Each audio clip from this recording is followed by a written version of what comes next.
अस्सलाम everyone, I hope आप सब ठीक ठाक होंगे। आज हम काफ़ी दिनों के बाद जो अपना व्लॉग है वो करेंगे पोस्ट, और आप लोगों के भी मैसेजेस आ रहे थे कि हम काफ़ी टाइम से व्लॉग जो है वो पोस्ट नहीं करे। ऑलमोस्ट कोई 10 से 12 दिन हो गए कि नहीं कर पाए।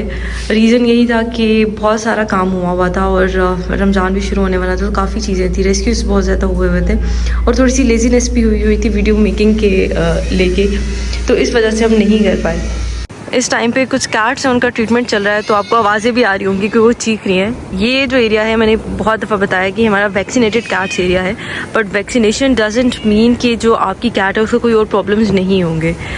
इसमें ये होगा कि आपकी जो वायरल इश्यूज़ हैं वो कैट्स के अंदर नहीं आएंगे, बट कुछ ऐसे वायरसेस भी हैं, कुछ ऐसी चीज़ें भी हैं जो बैक्टीरियल इन्फेक्शंस हैं, उनके अलावा कुछ के और इश्यूज़ हैं, जिस तरह कुछ कैट्स को किडनीज़ के इश्यूज़ हैं, कुछ को लिवर के इश्यूज़ हैं, वो चलते रहते हैं। तो उन कैट्स को हम ऑल्दो यहाँ पे शिफ्ट कर देते हैं। कौन से कैट वैक्सीनेटेड हो जाती है उसको हम यहाँ पे शिफ्ट कर देते हैं, बट उसके जो फिर दूसरे ट्रीटमेंट्स होते हैं, कुछ ज़ख्म हो गए, कुछ दूसरी चीज़ें हो गई जो यहाँ पे इजीली ट्रीट हो जाती हैं, वो यहीं पे ही होती हैं, वो क्वारंटीन रूम में हम नहीं रख सकते।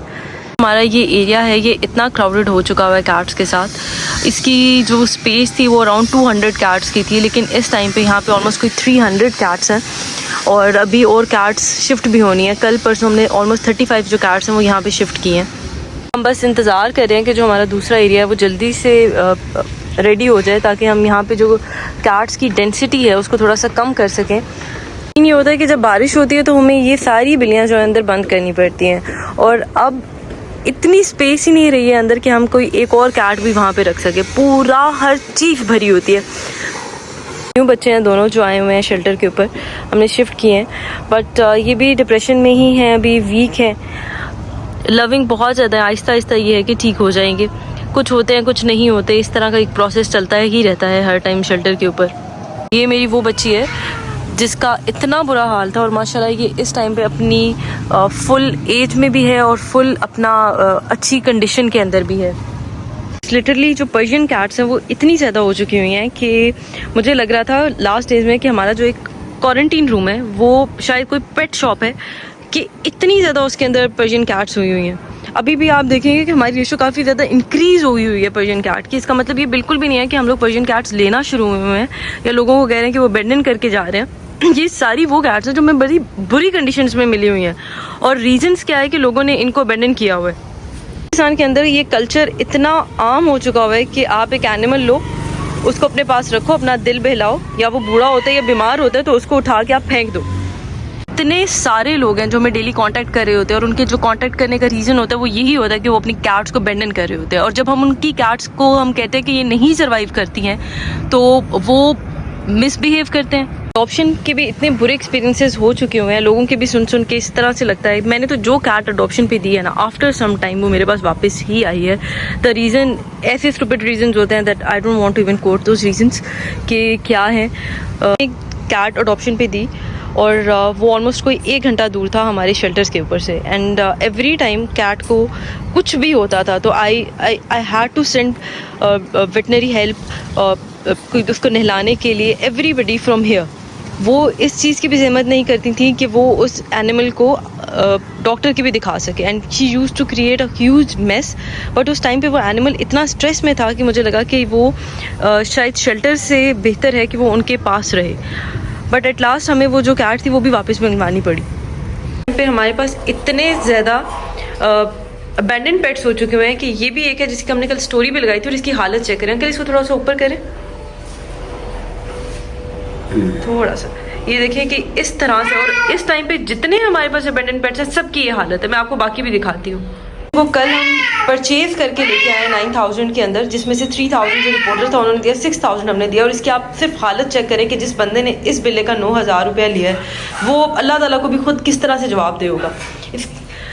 अंकल ज़रा इसको ऊपर करें, नीचे से दिखाएं इसको। इसकी भी सेम हालत है जो पहले हमारे पास जितने भी अबेंडन पेट्स हैं उनकी है। एक और कैट है, फीमेल कैट है, और इसकी भी इतनी ही पुअर कंडीशन है। मैट्स इसको हुए हैं, फ्लीज और से ये भरी हुई थी, उसके लिए इसका ट्रीटमेंट हुआ है।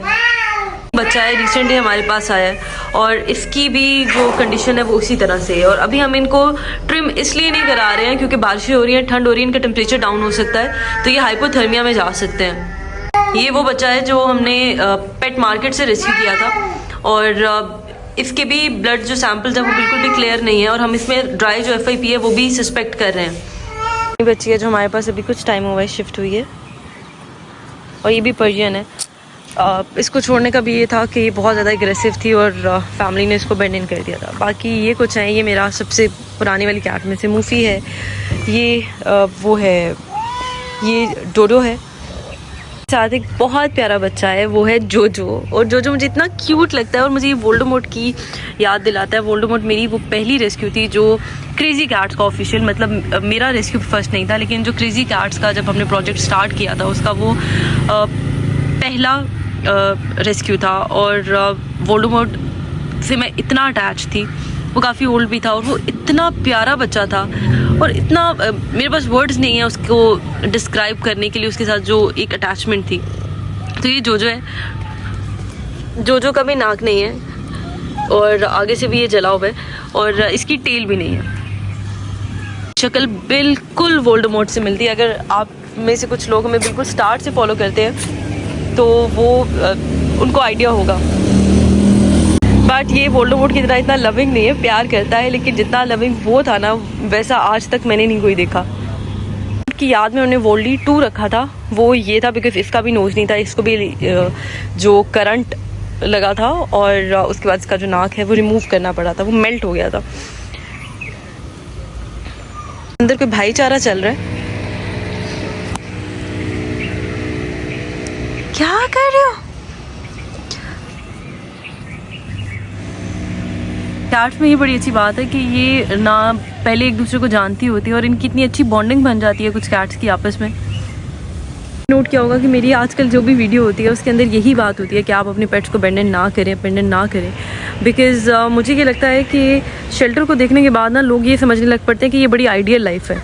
तो I just want to tell everybody कि ये आइडियल लाइफ नहीं है। एक एनिमल जो एक ह्यूमन के साथ है उसको हम जितना भी चालें, जितना भी कर लें, आप वहाँ पे यहाँ पे उसको वो प्यार नहीं दे सकते हो जो आप एक घर पे देते हो। बट नो डाउट सड़क से ये बहुत अच्छा है लेकिन यहाँ पे भी हर कैट सर्वाइव नहीं करती है। इस चीज़ की अवेयरनेस फैलाने के लिए दिस इज़ द रीज़न मैं हर जो वीडियो है उसके ऊपर और जो पेट अबेंडनमेंट है उसके ऊपर मैं बहुत ज़्यादा बात करती हूँ। बिकॉज़ एक ठीक ठाक बिल्ली सिर्फ डिप्रेशन की वजह से भी मर सकती है। काफ़ी डेज हो चुके हैं कि हमने अपनी कैट्स को कोई ट्रीट भी नहीं दी, तो आई एम प्लानिंग कि कल मैं इनके लिए कोई ट्रीट का बंदोबस्त करूं।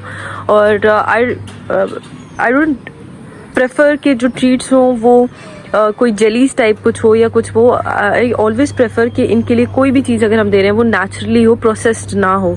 तो कल इंशाल्लाह आई एम ट्राइंग कि मैं इनके लिए कलेजी और दिल वगैरह का मिक्सचर करके, बिकॉज लिवर आप डेली इनको नहीं दे सकते हो, तो आप बिल्कुल ही कभी कभार देते हो। और मैं तो कभी मंथ में एक दफ़ा या कभी इस तरह से हो जाता है तो तब देती हूँ। तो कल आई एम प्लानिंग कि मैं इन सब के लिए जो कलेजी है और जो दिल है उनका हम खाना बना के और एक ट्रीट इनको दें ताकि ये भी थोड़ा सा इनका डिफरेंट टेस्ट हो तो इनको अच्छा लगे। ये वो वाली बच्ची है जो एक अंकल ने गाड़ी के अंदर रखी हुई थी और इसके बच्चे भी थे।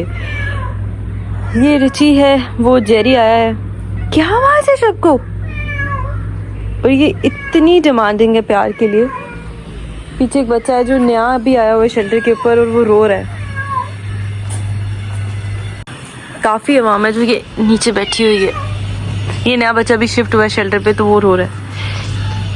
अभी भी आप नोट करें जितने बच्चे मेरे पास आ रहे हैं वो सारे ही नॉर्मल ब्रीड की कैट्स हैं। इनमें कोई एक भी, और कितनी सारी हैं ये माशाल्लाह, और ये सारी जो है ये नॉर्मल ब्रीड की कैट्स हैं और ये कितनी लविंग है।